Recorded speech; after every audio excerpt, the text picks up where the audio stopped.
welcome to Basketball Talk Pro. My name is Ron Ecker. I want to make sure that all of you coaches understand the importance of contesting shots. In our lesson 3 in measuring basketball performance, the statistic course that we offer, lesson 3 is almost completely devoted to contesting and uncontested shots. But here is all you really need to know. It's about as simple as it can be. In a study done on NBA playoffs, best players in the world playing in the most highly contested atmosphere possible. In that study, it shows that NBA players shoot 68% on uncontested shots. However, they only shoot 36% on contested shots. Same players, same situation. And the difference there is 32%. Now, what is a contested shot? If you've been following Basketball Talk Pro, you've gone through videos where I showed how we rate those contested shots. 0 is no contest at all, not even an effort. 1 can be a poor contest, but there is effort. 2 is a good contest, strong contest. Well, in the study in the NBA, those contested shots were both 1s and 2s. They were not completely good contests. There was a lot of poor contests in there. Yet NBA players shot only 36%, even including very poor contests. Now, I don't know how much more proof you would need that this is important, yet if you were to go into any of those NBA practices, you wouldn't see one working on contesting shots. In fact, if I were to give you 100 days and every day put you in a different gym throughout the United States, high school, college, and pro, you'd be lucky if you saw one gym that actually worked on contesting shots. They talk about it verbally, and they will verbally correct players, maybe in a scrimmage or even on film, and show them that they should be contesting. But there's a difference between words and actually doing it. So what we're going to show you coming up next is the drill that in actual play. We went over on the whiteboard very carefully how you set the drill up, what the purpose of the drill is, what you're looking for in a contested shot. We went through all that, so I'm going to take out any instructions like I'm doing right here, which is this is the very first time these players have seen the drill. This is within the first 60 seconds of the drill. I'm getting them set in positions and telling them what is coming up.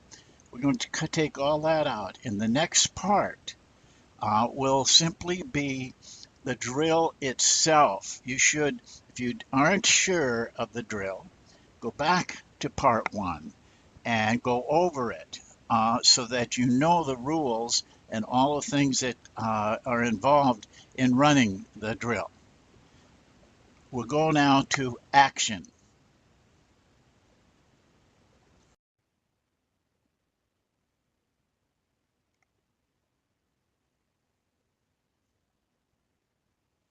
Notice that I start the drill. That's very important. I'm going to back up here a little bit.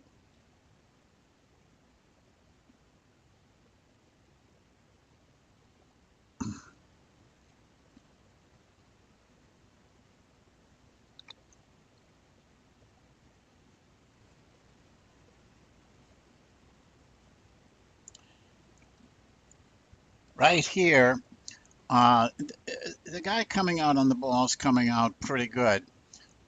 This man here, I want to point out, is wrong.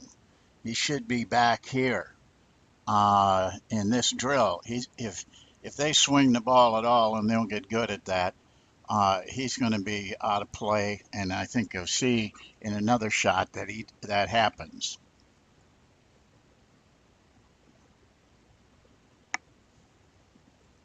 I stopped the drill in order to correct him.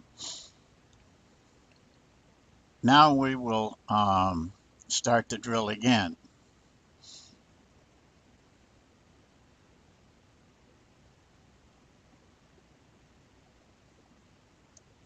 A little better. And now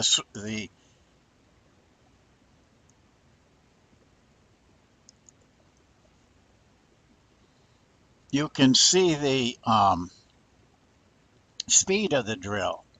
The contest there was fairly good for the first time, but we want him to go more straight up on that contest.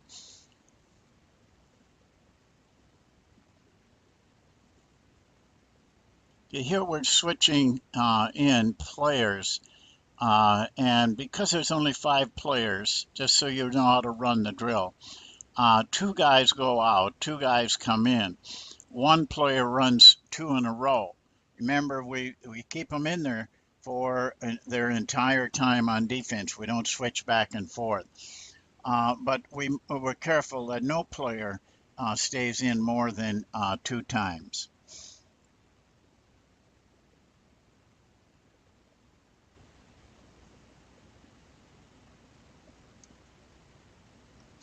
Okay, the contest here, the effort is very good, of course.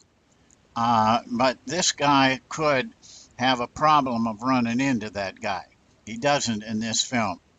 But I think you can see where there could be a problem. But I like the fact that he contested when the guy was shooting, even though he was some distance from the shot.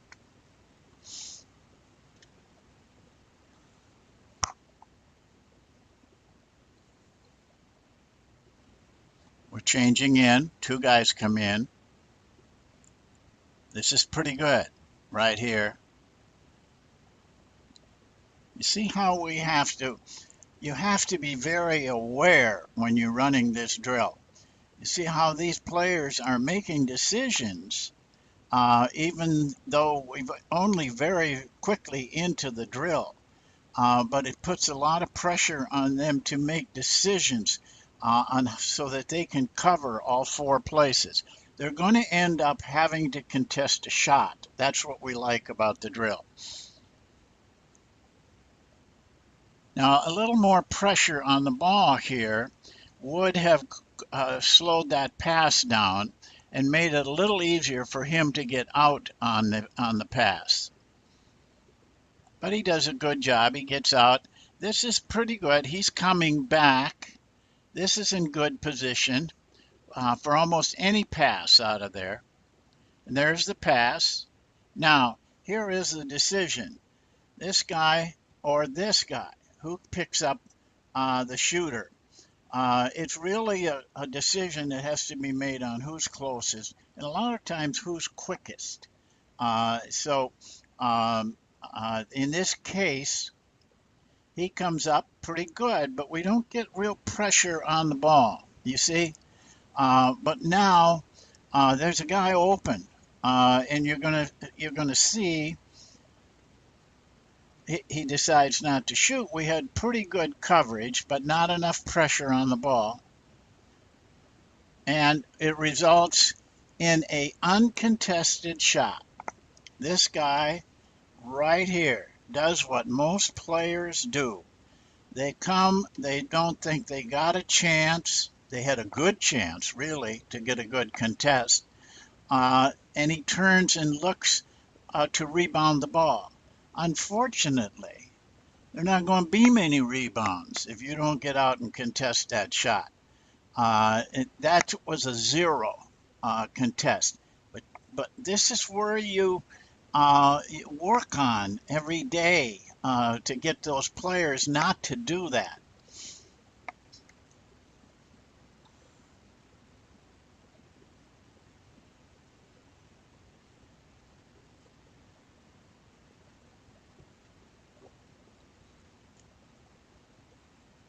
Nice. This was nice coverage. But if you can get your players to be a little more active with their hands on this, it has a tendency to slow down passes. Now, this particular guard-to-guard pass is easy for them to make. But this guy right here, watch. Okay, he has a long run, but he could have anticipated the pass. But I like what this guy does. See, he knows that he's got to get back, and he gets back, but the pass is made because this guy wasn't up on him. That's a hard pass to cover up on because it's so direct. But this guy does a very good job of making him pass. I don't think he was looking for the shot.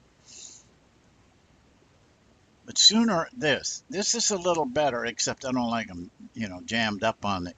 But he got up on the guy quick. Now this guy, both these guys are pretty open. Let's see what happens. This guy gets up on him. That was very good, very quick. So here's this guy again. He's understanding the concept. He's understanding that how you got to cover up and make decisions.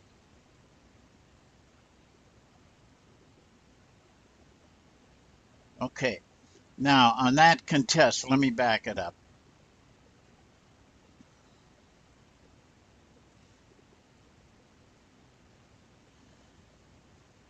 When this guy sees he's getting a shot, when this guy sees it, he's got to contest high at that point that the guy is shooting, not after he shoots. That would be a 1, but that's not good enough. He was trying to get all the way out on the guy. Right here, he should have been made a little earlier because now the guy has released the shot. Everything is done. He's either going to make it or miss it now. But we've done nothing to keep him from making it. And he made a 1. That was a 1.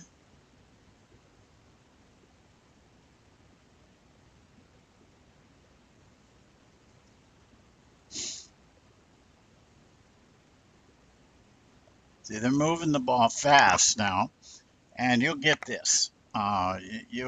This is when it starts to get better. And these guys really got to make some decisions now.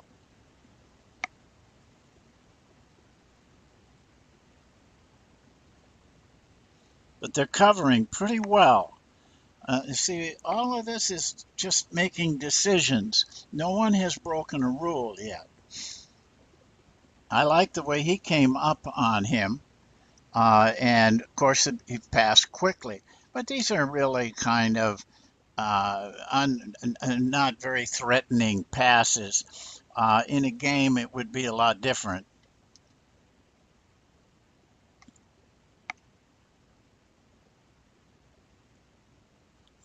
It was okay. That's a 1, but not good enough, in my opinion.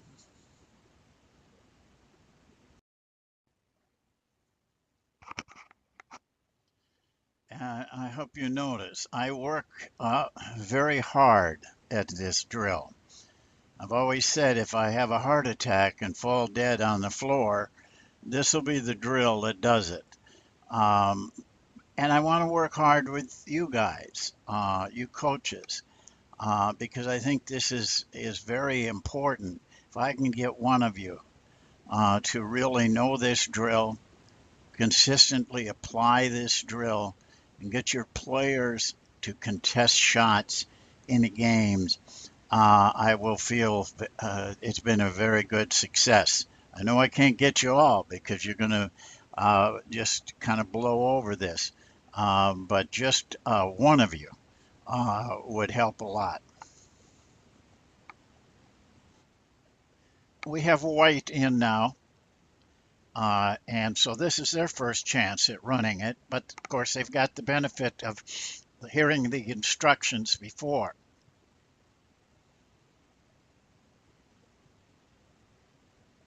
See, a lot of decisions are being made out here.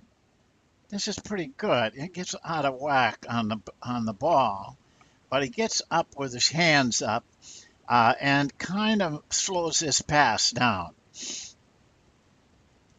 Well, he let up on it by running away from the guy. I don't know what he was thinking of. This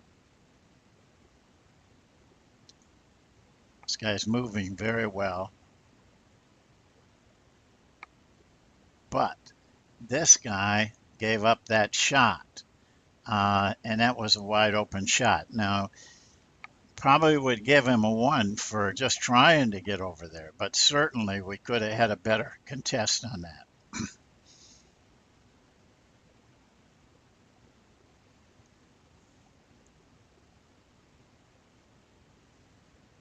Okay, we're coming in, trying to get it organized.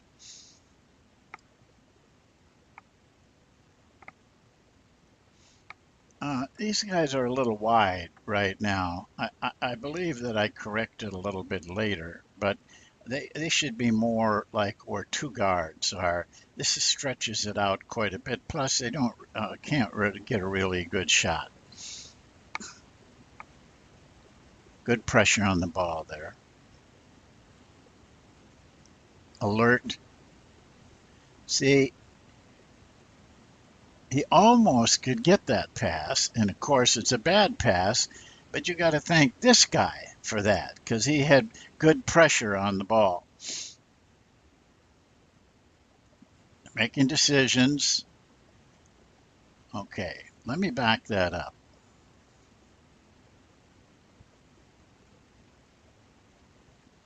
Once again, let me try again. I want to catch him just right.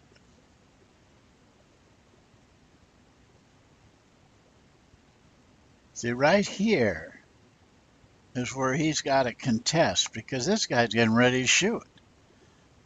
He comes into him a little bit more here. Now this guy's got a pretty good open shot. Probably has been taught in college to to come out and stop drive instead of stop shot. There was no, we would give him a one, but there was no good contest on that and ends up fouling the guy besides. I'm making the correction. Got to correct.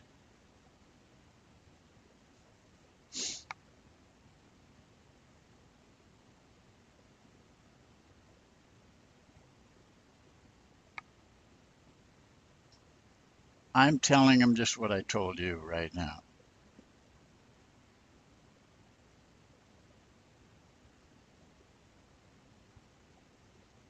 That's better. Okay, now you saw that guy go up.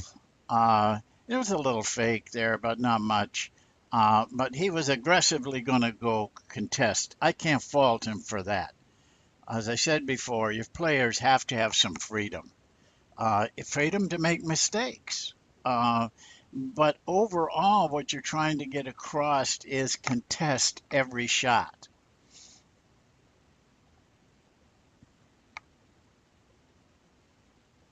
There, that's much better. The whole group was a lot better. Every contest pays dividends. You see, these players are moving now with a lot more confidence. That was good. And the pass back to the corner was a little bit slower. So we got up and covered and got a good contest. Not maybe as high as I would want. I always tell the players this. No one can tell how high you're jumping on a contest except you. I mean, I can't visually see that you jumped 18 inches instead of 15 inches. But you can tell if you're making a really 100% effort to make a good contest.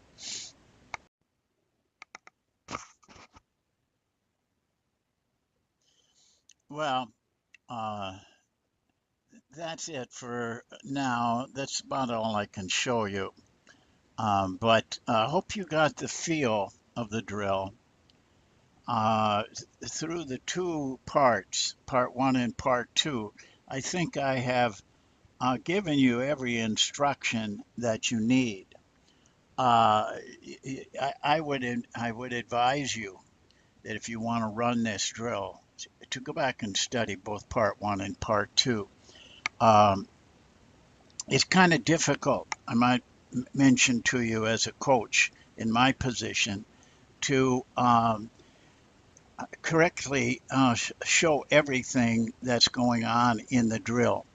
It goes too fast to do that. But you have to learn how to do that. The big thing I would tell you is this: um, immerse yourself in the drill, stay consistent. You won't learn this in 1 or 2 days of drilling. You should run this drill at least twice and maybe 3 times a week, more if possible. Only takes about 5 to 10 minutes out of a practice. But you won't do much else in your practice that's more important than this. So just stay with that. Stay with the drill. Stay consistent with it. You'll see some vast improvement in your defense. That's it for now. Thank you for watching, and we will see you next time.